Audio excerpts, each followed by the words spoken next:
తోరణము కట్టి మేడల చుట్టూ మొక్కలు నాటగా వెంటనే ఏపుగా పెరిగినుగా.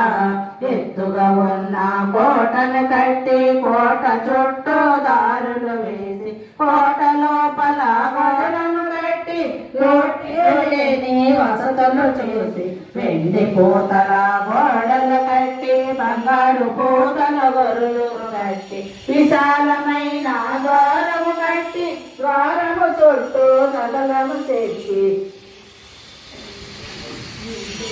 చక్కని పూల తోటలు వేసి పచ్చని పంటల పైరును పెంచి గోశాలనే నిర్మించి దీపపు కాంతుల మిలమిల మెరియగ లక్ష్మీ కళతో చూసిన వారే బయలుగా భూతల సత్యము నిర్మించి బహుళా మాత వెంటరాగా నగర ప్రవేశమే చేసలుగా.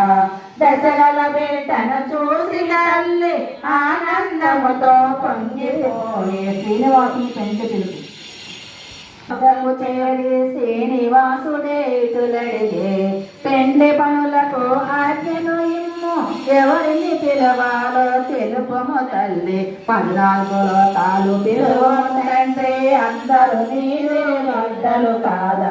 పేద గొప్ప భేదము లేదు దేవుని పెండ్లికి అందరూ పెద్దలు. శ్రీనివాసుడే మనసును తలవగా మంతుడే ఆరాధించే 14 లోకాల పరిచయమని శుభరేఖలనే అప్పగించే.